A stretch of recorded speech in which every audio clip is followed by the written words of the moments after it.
Colossenses capítulo 3, versículos de número 12 ao 17.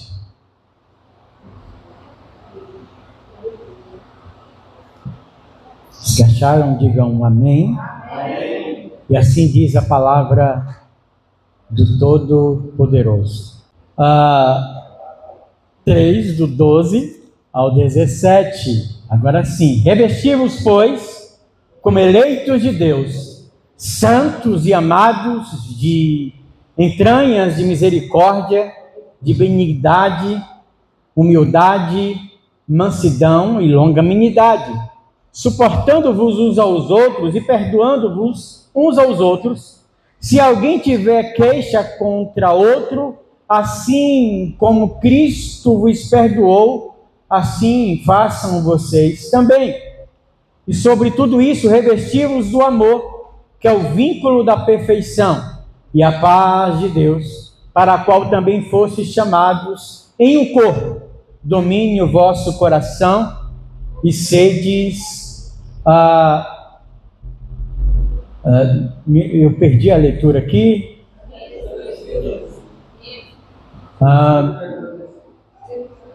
E sedes agradecidos. A palavra de Cristo habita em vós abundantemente em toda a sabedoria, ensinando-vos e demonstrando uns aos outros com salmos, hinos e cânticos espirituais, cantando ao Senhor com graça nos vossos corações,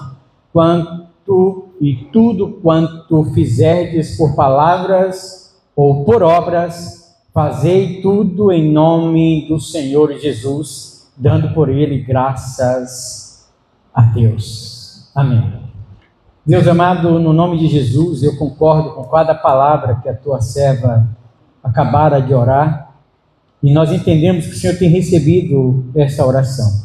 Acrescento só o pedido que repetimos, Pai amado, constantemente: confronta-nos com a tua palavra. A tua palavra tem esse poder de nos confrontar, de descortinar, de abrir os nossos olhos, para que enxerguemos além de nós mesmos. Pai amado, e oremos para o Senhor e entendamos que precisamos a cada dia te servir, renunciar às coisas desta vida e santificar as nossas vidas para melhor te servir. Nós te pedimos assim, no nome do Senhor Jesus Cristo, no nome de Jesus. Amém.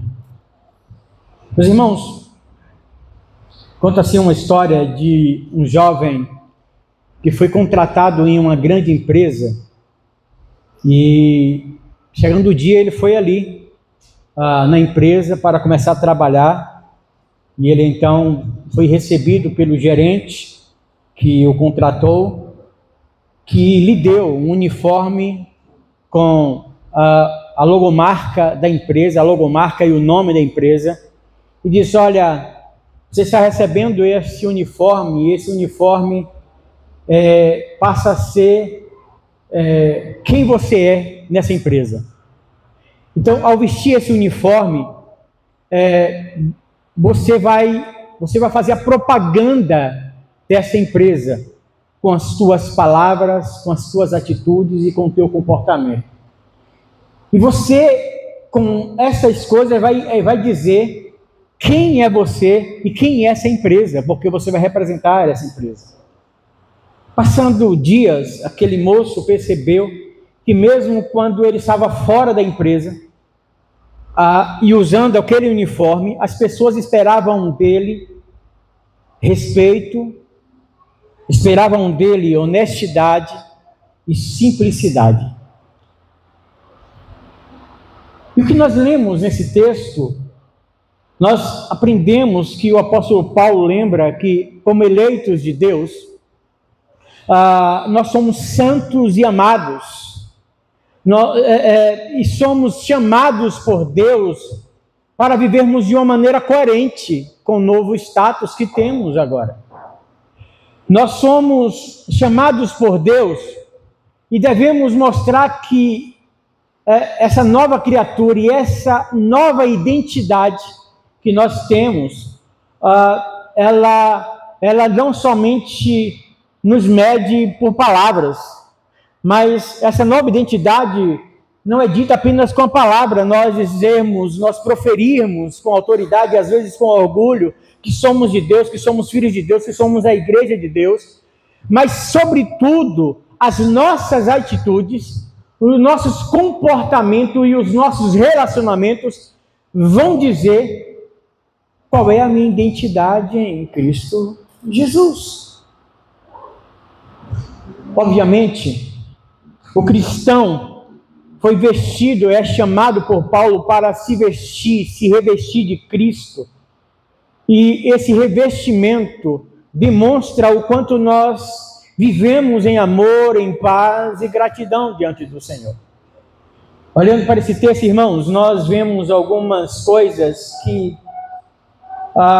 entre muitas que sobressaem nesse texto, nós vemos nesse texto de Colossenses, o apóstolo Paulo orientando a igreja a não mais se comportar como outrora, antes de conhecer a Cristo, antes de ser chamados filhos de Deus, e antes de estarem vestidos de Cristo, a deixarem esta vida antes de Cristo para trás, e ter um comportamento que venha condizer com a nova identidade que aquela igreja tem, e obviamente isso se aplica a nós.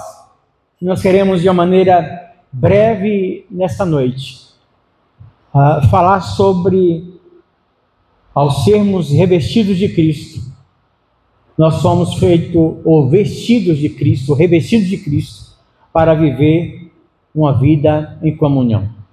Perceba então nos versículos de número 12 a 14, que o cristão revestido de Cristo, ele vive em amor. Se os irmãos puderem me acompanhar no texto que nós lemos, vai dizer exatamente isso. Revesti-vos, pois, como eleitos de Deus, como escolhidos de Deus, santos e amados. Se revesti-vos de quê? Olha só as palavras do apóstolo Paulo. Revesti-vos, pois, como eleitos de Deus, como escolhidos de Deus, como santos de Deus, como amados de Deus, por sua entranhável misericórdia, revesti-vos, pois, de bondade, humildade, mansidão, longanimidade, suportando-vos uns aos outros e perdoando-vos uns aos outros, se alguém tiver queixa contra o outro, assim como Cristo perdoou, assim vocês também façam. E sobre tudo isso, revesti-vos do amor, que é o vínculo da perfeição.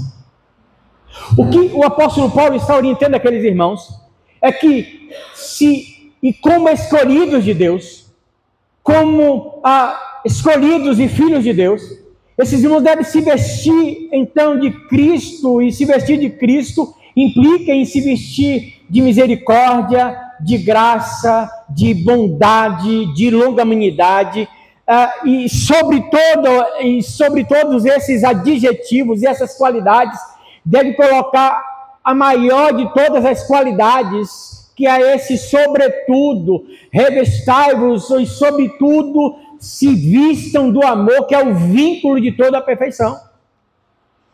Se revestir de Cristo, todo cristão que é revestido de Cristo, de acordo com esse texto, vive em amor. Virtudes como misericórdia, bondade, humildade, mansidão e paciência e perdão fazem parte do nosso novo status, está lá na nossa identidade cristã, né? Está no nosso novo DNA, a nossa identificação com Cristo faz parte todas essas qualidades, e este amor que é o vínculo de toda a perfeição. Irmãos, o que o apóstolo Paulo está dizendo é que nós precisamos estar revestidos de Cristo. E ele vai então trazendo essa explicação, essa aplicação aos irmãos. E ele chega à conclusão de que onde há amor não há espaço para falta de perdão. Onde há amor não há espaço para egoísmo. onde há amor não há espaço para mediocridade, onde há amor não há espaço para disputas, para desentendimentos, onde há amor há esse vínculo de perfeição em todas as virtudes. Onde há amor, irmãos, há um coração que é generoso. E quando a gente fala de generoso, não se aplica apenas ao dar, ao cuidar do outro, a assistir o outro nas suas necessidades. Não.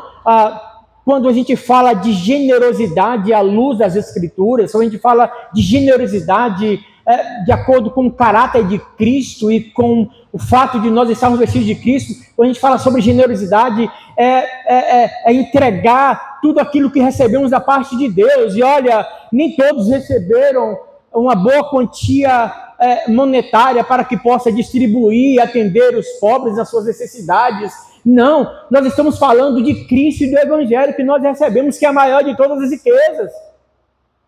Quem de fato está vestido de Cristo e tem esta qualidade, esse vínculo do amor, que é o vínculo da perfeição, é um coração totalmente generoso, que entrega o mesmo evangelho que recebeu para ser salvo e não fica contente enquanto não compartilhar isso com alguém, enquanto não falar disso com alguém, enquanto não falar até que a outra pessoa abra o coração para esta verdade e para esta bênção e para essa riqueza que temos em Cristo Jesus.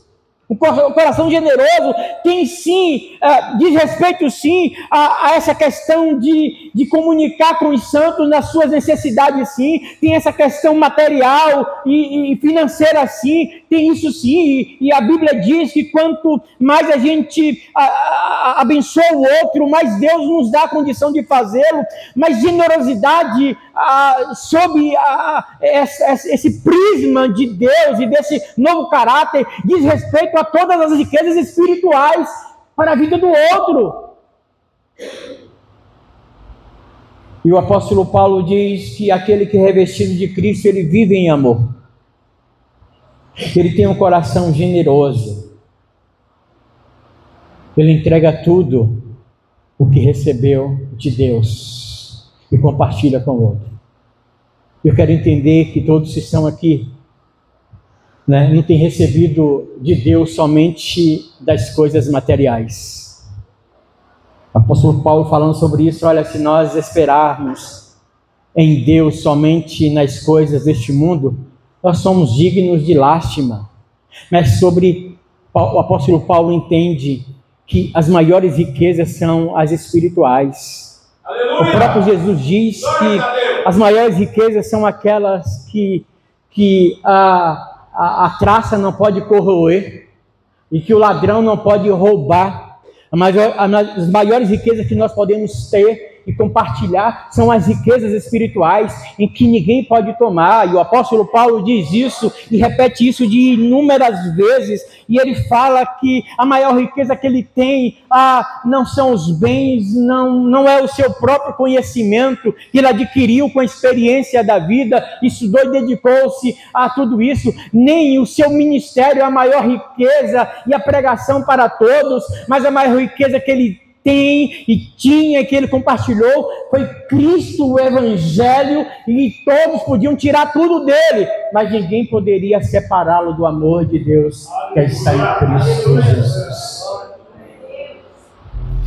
Quem é revestido de Cristo vive revestido também do amor de Cristo, da compaixão, do amor ao próximo, do cuidado mútuo, de você se preocupar em que você e sua família foi salva e vocês estão indo para o céu, mas olhar para as pessoas que não estão nesse mesmo caminho e não dormir em paz enquanto não falar desse evangelho para aqueles que precisam, e compartilhar essa riqueza maravilhosa, porque neste caso aqui, principalmente neste caso, essa riqueza, quanto mais você dá, quanto mais você compartilha, mais você tem, mais você enriquece, mais você prospera, e o nome do Senhor é glorificado. E também nesse sentido o apóstolo Paulo escreve que Deus ama a quem dá com alegria. De novo, o apóstolo Paulo está falando para a igreja de Corinto. Aliás, pastor leu um texto sobre isso, que Paulo está falando sobre o contribuir, ao semear, né, e Deus retribui. E esse texto de dar com alegria, o apóstolo Paulo está falando de finanças, de oferta, incentivando a igreja de Corinto a fazê-lo, não por constrangimento, mas por amor, por gratidão. E obviamente, nós não podemos ser medíocres de pensar que ele está falando sobre esse dar, e Deus recebe, e Deus se alegra aquele que dá com alegria, somente nessas questões financeiras e materiais. Não, é sobretudo sobre uma vida espiritual, sobre essa batalha espiritual, de estar sempre querendo alcançar, de estar querendo sempre compartilhar este amor maravilhoso que alcançou a nossa vida e transformou a nossa vida por completo. Aleluia!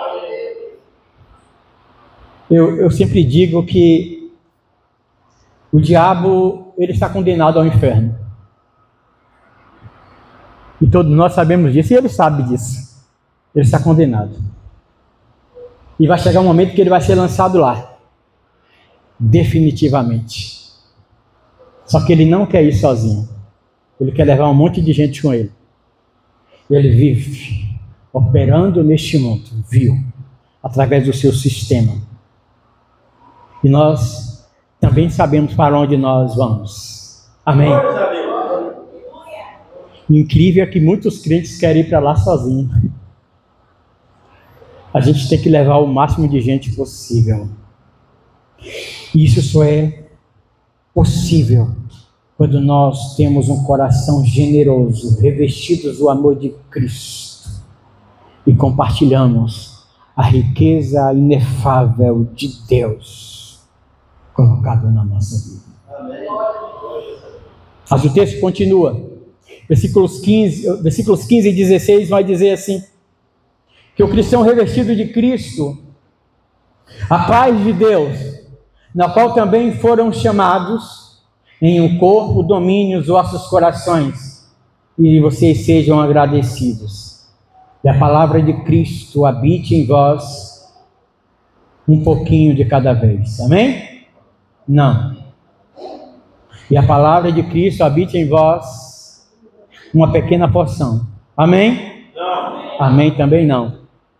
E a mudança? Que a palavra de Cristo habite em vós abundantemente. Glória a Deus. Aleluia. Quando nós nos vestimos de Cristo, o apóstolo Paulo dá essa sequência nesse texto. Quando nós nos revestimos de Cristo, quando nós assumimos essa identidade, lembra essa história que a gente contou do rapaz que foi contratado naquela empresa e ele recebeu aquele uniforme que trazia a marca daquela empresa, e mesmo quando ele estava fora da empresa, estava com aquele uniforme, as pessoas o identificavam como funcionário daquela empresa, e aquela empresa era tão honesta, aquela empresa era tão verdadeira, que aquele rapaz era visto assim, por causa do seu comportamento. Logo, ele entende que aquele uniforme não era apenas uma vestimenta, aquele uniforme era a sua identidade, a sua empresa, ele representava a empresa. Nos vestimos de Cristo, mas só que essas vestes não é somente para ser usada aqui na igreja, ou enquanto nós estamos entre os irmãos, e quando chega em casa a gente tira essa roupa, dependuramos lá e vamos viver a nossa vida diária. Não, se vestir de Cristo é uma marca que está cravada em nós, e nós somos aquilo que vestimos. Nós somos cristãos, seguidores de Cristo, e diz o texto que se o nosso comportamento condizer com isso, se nós estamos cheios dessas virtudes, logo, se estamos revestidos de Cristo, obrigatoriamente nós temos que ter essas virtudes como misericórdia, bondade, humildade, mansidão e paciência. E diz o texto, se assim for, a paz de Deus está em nós. Irmãos, e essa paz não é a ausência de conflitos. Não. Porque estando em Deus, e tendo a paz de Deus, quantos e quantos conflitos e quantas guerras nós vivemos todos os dias. E a paz de Deus, pela qual também vocês foram chamados em um corpo, domine os vossos corações. Essa paz de Deus não é somente ter a paz de Deus, mas essa paz de Deus, se nós estamos revestidos de Cristo, nós somos chamados por essa paz, e significa que nós estamos em paz com Deus. Mudou totalmente o nosso status, irmãos. Antes, quando nós vivíamos a mediocridade, quando nós vivíamos os nossos deleites, quando nós vivíamos impacientes, quando nós vivíamos perdidos, nós éramos inimigos de Deus porquanto pecamos contra o Senhor. Hoje de manhã a gente falava sobre isso, né? Sobre Adão, o novo Adão, e a gente, eu falo, nós seres humanos temos uma mania, porque Adão pecou, eu não tenho nada a ver com isso. Nós temos sim. Se fôssemos nós, estivéssemos lá no Éden, naquele ambiente maravilhoso, nós faríamos a mesma coisa, conhecendo bem quem sou eu acho que eu faria pior. Sabendo bem a boa peça que eu sou, eu acho que eu faria pior do que Adão e Eva. Porque Adão, quando pecou, qual foi a percepção dele? Sou nu. Eu desobedeci ao Senhor. O que é que ele faz? Se esconde de Deus. Eu acho que eu teria a percepção de Caim. Onde está teu irmão? Eu lá sou o guardador do meu irmão, não tenho nada a ver, sei lá do meu irmão, nem vi meu irmão hoje. O cara já tinha matado o irmão e estava escondendo. Eu sei lá, Deus. Acho que eu fui. Então, eles passam. Adão, a mulher que tu me deste, a serpente me enganou, e a gente vai passando de um para o outro. Então, nós pecamos. E o pecado nos constituiu como inimigos de Deus. E as nossas atitudes antes de Cristo morrer por nós condizia com o nosso status de inimigos de Deus, de rebeldes. Mas agora, revestidos de Cristo, nosso status mudou. E agora nós não somos mais inimigos de Deus, porque agora vivemos em entranháveis laços de misericórdia, de bondade. Nós temos uma nova identidade e nós vivemos humildade, mansidão, amor e a paz de Deus. A paz de Deus está no nosso coração. Volto a dizer, agora eu não sou mais inimigo de Deus, eu tenho paz com Deus. Tenho paz com Deus. Sempre quando eu falo com isso, eu lembro de quando menino a gente brigava um com o outro e a gente fazia o quê? Corta aqui. Estou de mal de você. Nós estávamos de relações cortadas com Deus. Mas o próprio apóstolo Paulo vai dizer que Deus estava em Cristo, lá na cruz do Calvário, era o próprio Deus reconciliando o homem consigo mesmo. Sabe, aquilo que foi cortado pelo pecado, e houve separação entre nós, Jesus Cristo vem na cruz do Calvário e pega a mão de Deus e a mão do homem, né? E junta de novo. Nós agora somos amigos de novo. Nós somos amigos de Deus.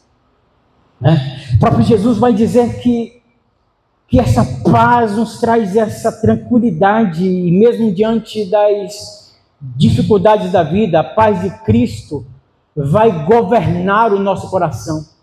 Nós estamos em paz com Deus, nós estamos em plena comunhão com Deus, nós somos filhos de Deus, somos chamados a viver em um só corpo, na comunhão, nós temos paz uns com os outros. E a palavra de Deus deve habitar ricamente em nossos corações. Nós devemos ter prazer nas Escrituras. Hoje de manhã a gente estudava da escola bíblica dominical, e embora nós estamos vivendo tempos tão difíceis, em que as pessoas não estão valorizando mais a escola bíblica dominical, o aprendizado da palavra de Deus, nós ainda temos e vemos o valor das Escrituras na nossa vida, e quanto mais nós a estudamos, quanto mais nós nos dedicamos a ela, e quanto mais ela habita ricamente em nossos corações, mais nós sentimos paz e direção de Deus. Por isso o salmista disse: escondi a tua palavra no meu coração, para eu não pecar contra ti. E as Escrituras, à medida que vai habitando, vai enchendo o nosso coração da presença do Senhor, à medida em que nós vamos nos dedicando, ouvindo as Escrituras, né, vai gerando fé em nós. E o apóstolo Paulo, de novo, a gente sempre citando aqui o apóstolo Paulo, que a fé vem pelo ouvir, e ouvir o quê? A palavra de Deus.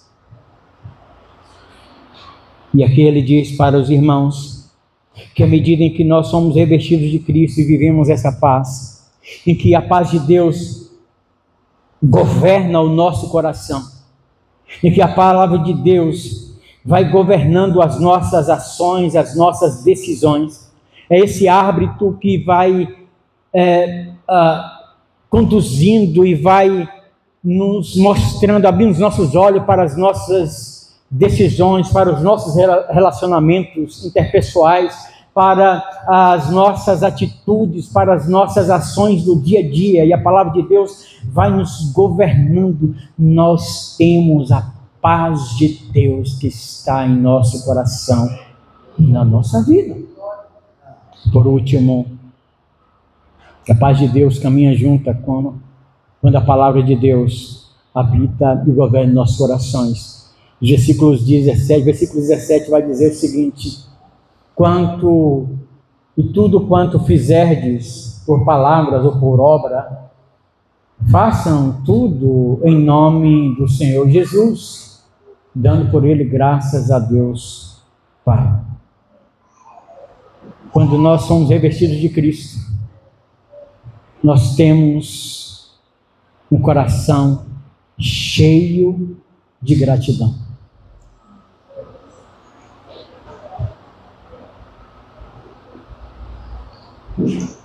Quando nós de fato fomos revestidos de Cristo, a gente deixa vocês irmãos, vocês conhecem essa expressão aqui, picuinha? Vocês conhecem essa expressão? Né? Conhece?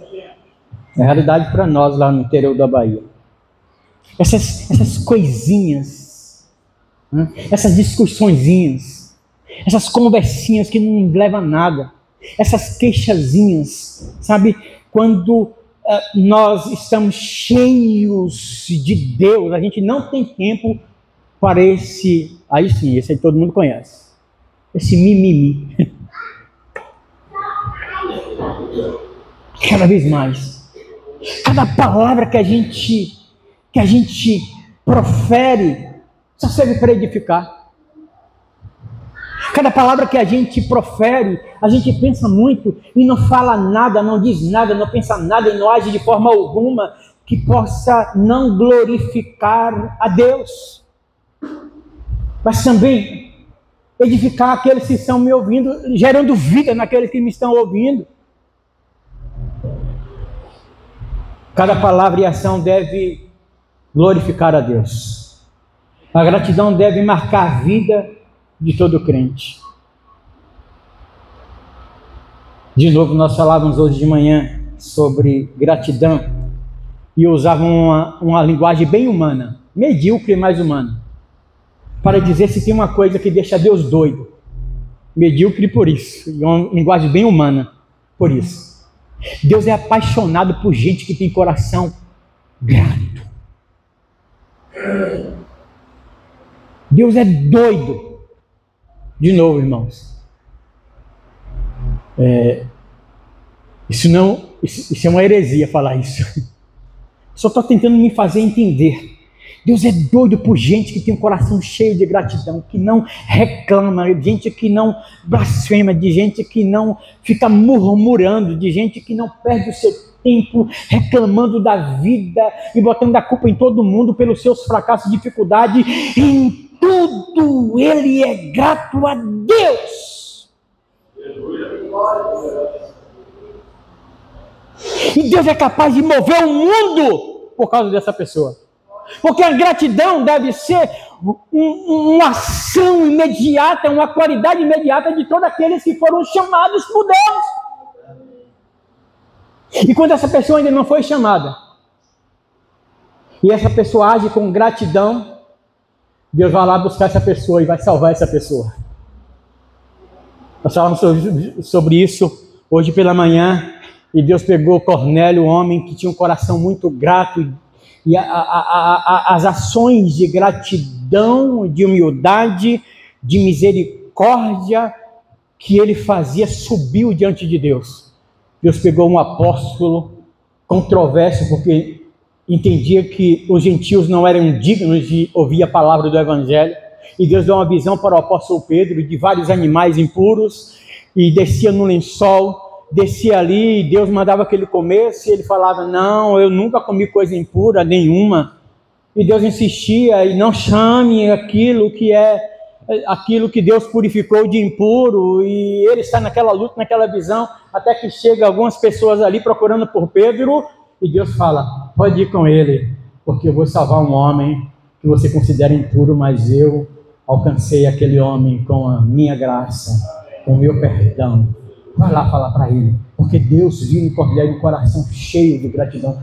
Deus faz loucuras por alguém que tem um coração cheio de gratidão. Essa deve ser uma qualidade daqueles que foram salvos, chamados, escolhidos, eleitos por Deus, que foram revestidos de Cristo.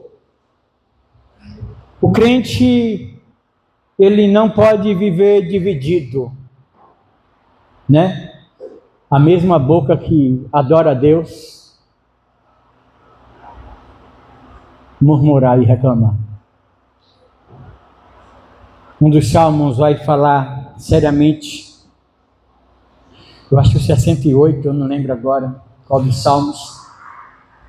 Deus vai chamar o povo, e o salmista então está falando, olha, lembre de Meribá, lembre, o povo me tentou no deserto e murmurou. E Deus vai dizer no Salmo que Deus matou todos aqueles que murmuraram.